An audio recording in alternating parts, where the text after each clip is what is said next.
Welcome. This is video 1 for the torque unit notes.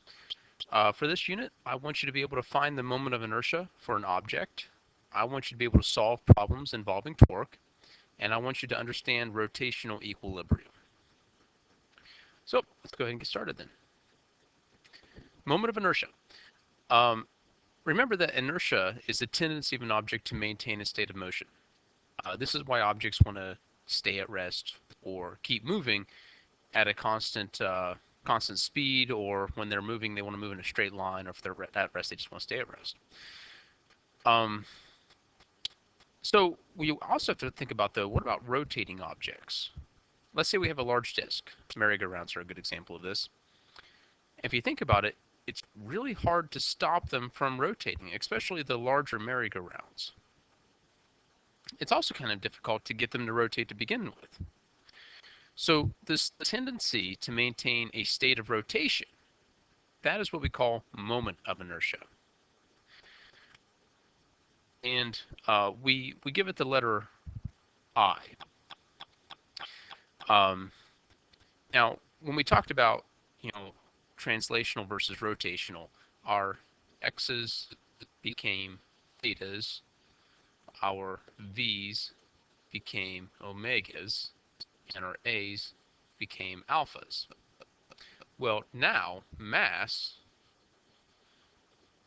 becomes moment of inertia. So we have all of these rotational equivalents for translational things. So we got linear and rotational. Suppose we have a solid disk and a ring. And let's say they have the same radius and the same mass.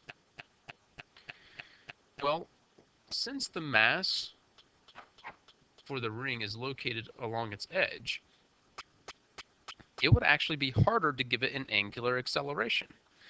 It would be harder for it to speed up or slow down. Since the mass for the disk is spread evenly, it's a little easier to get it to accelerate. And this is why when you look at competitive cyclists, many of their bicycles have solid wheels instead of the spoked rims that you normally see on a regular bicycle. In class, I'll show some demonstrations of this. All right, now we want to be able to calculate moment of inertia. It's based off of geometry, and there is a very specific formula for it, a general formula for every single object, but it's kind of at an upper level. So what I've provided you with are just some formulas for some basic geometries. So first off, we have the hoop, or the cylindrical shell, and it's just mr squared. So I equals m r squared. And I won't go through and write all of these because you can probably read them off of your paper. And if you can't read them, you can look them up. Just do a Google search and you will find formulas for moment of inertia everywhere. What I want you to pay attention, though, is this hoop versus this solid shell. And notice that for the shell, it's 1/2 mr squared. And in the previous page, I mentioned how it's easier to accelerate a disk than it is a ring. And this is why. The moment of inertia for a disk is half the moment of inertia for a ring. So that makes it easier to accelerate or to slow down. Now there is one piece of geometry up here that's not, or it's not listed, but I want you to know about, and that's a point mass. For a point mass, think about if we had a rock tied to a string, and the rock's going around in circular motion. If you think about it, that's kind of like a ring. So the moment of inertia is mr squared. Now this rock on a string, we can also think of planets. So this formula, I equals mr squared, is also the moment of inertia for planets. All right, now, let's say we have something that is similar but different than geometries up here. It's a shape that's not on this list. Well, we have something here called the parallel axis theorem.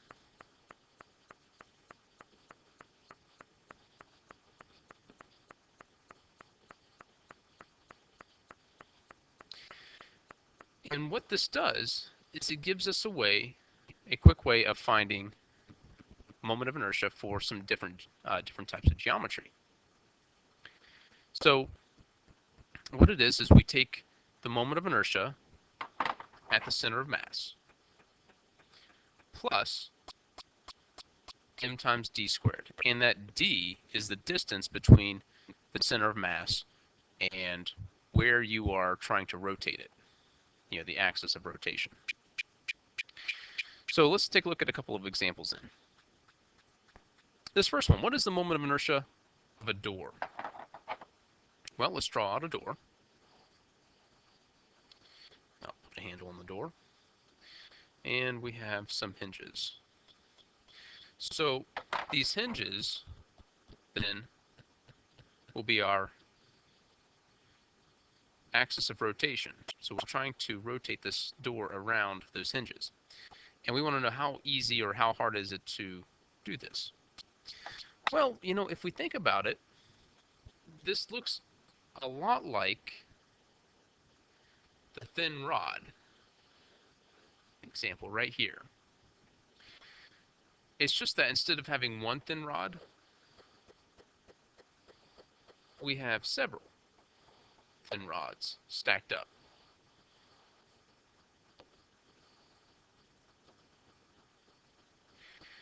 So the moment of inertia to open up a door will be the same as that for a thin rod.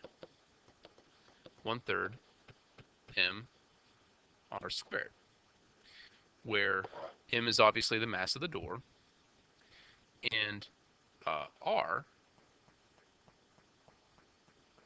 will be the width of your door. Okay, let's take a look at another example here.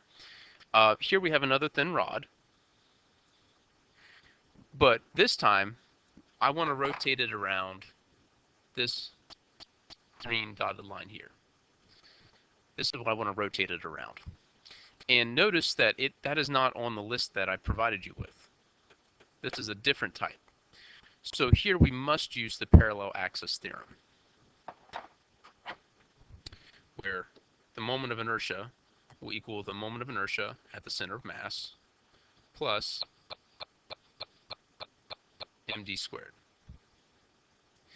Okay, so first off, what we need the moment of inertia at the center of mass. Well, if we're looking at a thin rod, the center of mass will be at the center, where we have L/2. That's the center of mass, right there, exactly the halfway point on this rod. Well, okay, if we go back up to our list, the moment of inertia for center of mass for a thin rod is 1/12 ml squared, where L is the total length.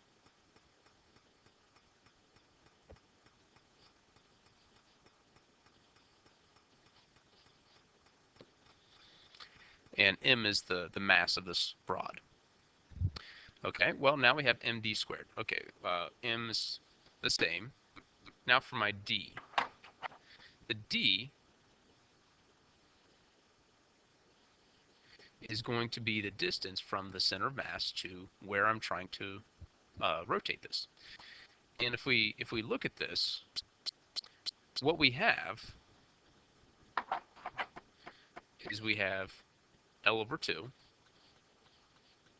minus L/8. We want to make sure we square that. Now hopefully you can see that, because this whole distance from here to here is L/2. And this distance from here to here is, I've said, is L/8. So D is going to be L over 2 divided, or minus L over 8. Okay, now we have to do just a little bit of math. We're done with physics at this point. We're just doing some math.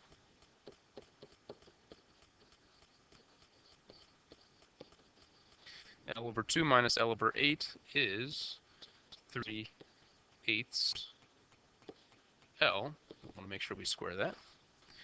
So 1 over 12th L squared plus, now, when we square this, we get 9/64 M L squared. So if you think about it, we just have to add 1/12 plus 9/64. Your calculator can do that real easily.